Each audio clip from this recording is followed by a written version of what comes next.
Hi everyone, welcome back to Katarina's Garage. My name is Katarina Lloyd, and today, well, I am back out at Greg's, and to be honest, I haven't been out here in quite a while. I'm just getting a mental recollection of everything still here. There used to be a Ford truck that sat right there, but unfortunately I think it's gone to scrap, which is sad, because it actually had a good cab, and a good door, and good fenders on it that I could have used for my truck, so that's unfortunate. But anyways, let's go check out what's back here, because just trying to remember. So what's interesting is there's two of these Buicks, which one has 500,000 kilometers, the other one has 800K, and apparently they ran and drove to where they currently sit, which is pretty neat. You know, got a V8 Triton truck, or yeah, F250. This is, I'm not even sure what year this one is. You know, you have the OBS Ford. There's actually a couple of them back here. You even have my generation of truck here. You know, cylinder cab long blocks, just like mine, but it's in a little worse shape than mine. That way. Although, cab-wise, it's actually in better shape, but the rest of it, apparently, it's like the roof off of like a Datsun, I believe. I think that might be the hood of a Datsun as well. Can't remember for sure what hood this one is, but it's small. And, yeah, it's pretty cool. And then, of course, there's another one of those trucks that's like 78, 79. Where this one's like a 77 or so, and F250 being 8 lug. So there's a lot of neat stuff, and surprisingly, it's actually not in that bad a shape. Like, it's rusty, of course, and I think the box might be worse than mine, but you never know, right? There's a brick nose Ford. There's a Volkswagen Rabbit Cabriolet. There's a few of these back here, actually. Now if we continue on, here's another bullnose Ford. Don't know what year, F250. And it's pretty sweet. Little, well, kind of had an incident here. And, yeah, not too bad of a truck though, overall. Like, I was told that I would get to sell the bulk of the stuff back here, but a few years ago, it just hasn't happened yet, because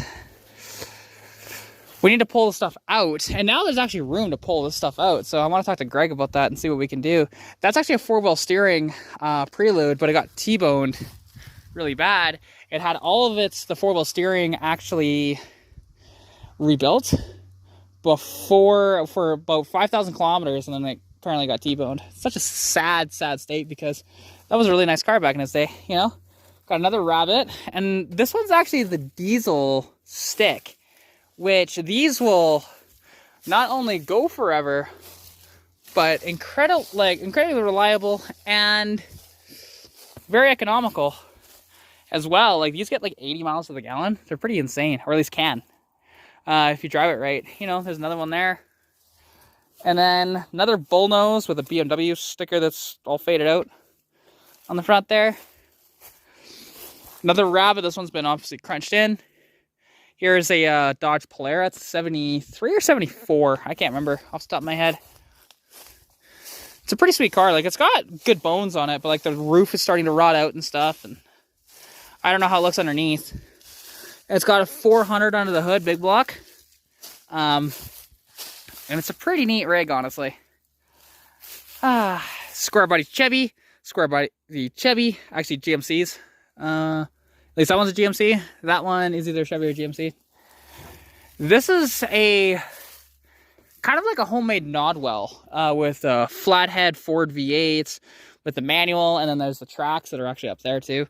This is a pretty neat little thing too.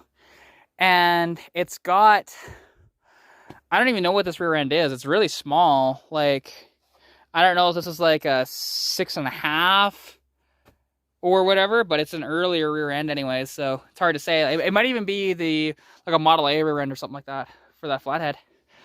Here we have a Mercury M350, so this is a 1-ton truck.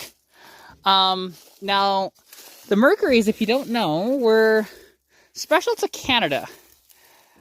And because of, well, we had reciprocal taxes to your chicken tax, and as a result, Ford ended up making Mercury trucks, right? And actually, you can see the front of this Polara as well, right? It's a pretty neat car. But yeah, so, and Mercury made trucks from, when was that? 42 to 68, I think. It's pretty neat. Buick Special. An Apache 58, I believe. 55. Right, I'm pretty sure this is the 55. Yeah, 55. 55. Yeah, both these are 55. That one's a 57, I think. Chevy truck, which I want this truck so bad. But I can't afford it, right? That, and I don't think the gym will actually sell this. But it's such a shame because it's just sitting here, right? Some more modern seats in it. It's got the inline 6 under the hood. I don't know which inline 6. It might be like a 194 or something. Hard to say, but it's pretty neat. And then a pretty nice looking F100 Ranger here, you know? So this is before they made the F1... Well, I mean, it's not before they made the F150, because technically that came out in the 70s, but to skirt emissions. Because Ford figured out that if you made a vehicle that was more than 6,000 pounds, you didn't have to put emissions on it. So that's what the F150 is. These are just a hair under 6,000 pounds. Those are over 6,000 pounds. So yeah, pretty darn cool. You know, you got the Buick Special wagon, which is freaking neat, honestly. And with like the Vista roof and stuff. Another OBS Ford, which for a while I was actually interested in this truck. It's a 5-liter, 5-speed, 2-wheel drive truck. You know, and it's not in bad shape at all. But apparently this one ran and drove to where it's sat, but, you know, a tree has grown up through it now, so that's always fun. Another bullnose 4x4. A 67, or no, 66, correction. Impala with 327 under the hood. He wants to rip this 327 out and put it into his 56 two-door 150 Chevy, but I think that's such a shame. Like, should just leave this the way it is and sell it the way it is. Apparently this one has a routed out frame though, so I get it to a certain degree, but you could sell this and go buy a crate motor. That'd be what I would do. 1960 Chevrolet Brookwood wagon. It's an inline 6 under the hood.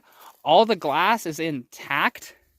Like, these windshields are very, very hard to come by and very expensive too. Like, the last one I heard of was like $3,000, and it may have even gone up from there. It's hard to say. This one, it's a pretty neat vehicle, and I would love to play with this, to be honest. Pull it out, get it running, at least attempt to, and see what's what with it, right? See what it needs, all that different stuff. But yeah, it's a pretty cool rig. Another Buick Special, it's like 64-ish, 63, somewhere in that range. Pretty cool. Or actually, correction, it's a LeSabre. But I thought the LeSabres had 4 portholes, not 3. That's interesting. I don't know what's under the hood of this one. It's going to be some sort of a nail head. That's my guess. I'm just going off of what I remember from the last time I've been out here, which has been a while. You know, and then there's another dense side. This is a camper special, so I believe this is a 460. Is it a stick? Yes, it is. So this would be a 460 MP 435, probably a Dana 70 rear end, would be my guess. And with like 410s or something like that. So this thing would just haul, right? And it's great. It's actually in really good shape overall. You know, it's super cab too, which you don't see ever. And I don't know what this rear end is. Somebody will have to tell me right here at 8:54 in the video. And then a K member for something. I don't really know. Then there's an extra box. And I think actually, this is a Ford box from like a, yeah, from like a bull nose or a brick nose. Actually, I think it's a brick nose box sitting in the back of this one. Fun fact, the bed floor from that would actually fit into this. So this thing's pretty cool. I forgot this was even out here too. But the hood is all rotted on this one though, because you can see that it's come away there. So like opening the hood, you're taking your chances of never being able to shut it back again.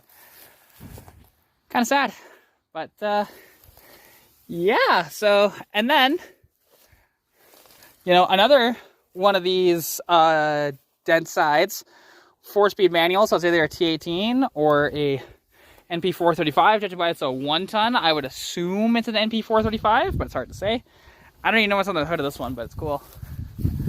And yeah, so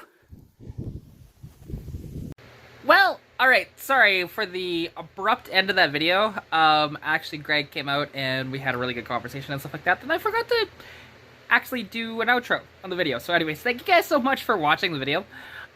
For you OGs, you would actually know that place. And unfortunately, Jim, who is the owner of all the vehicles back there, has never decided to actually like come out and let me sell those vehicles, because yeah, he actually told me about 3 years ago that I could, but he's been kind of dragging his feet a bit because he's, you know, but it happens, right?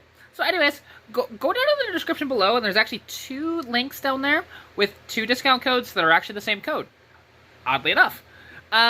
So one is for Flash Shark Racing. They've been really good to me, and honestly, you guys know how much I love their products. And then there's also Luxido, which I've used their lights before in my dad's Magnum after I won a contest on a friend's YouTube channel, and I got him some 24,000 lumen high beams for his Magnum, and those things were incredible. So down in the description below, there's 2 discount codes, and there's 2 links down there. One of the discount code is KAT15 on both websites.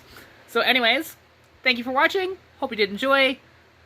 Like, share, subscribe, comment, you know, share with your cat, your friends, your mom, your dad, your uncle. I need views. So share with everybody. Anyways, take care, and I'll catch you in the next one.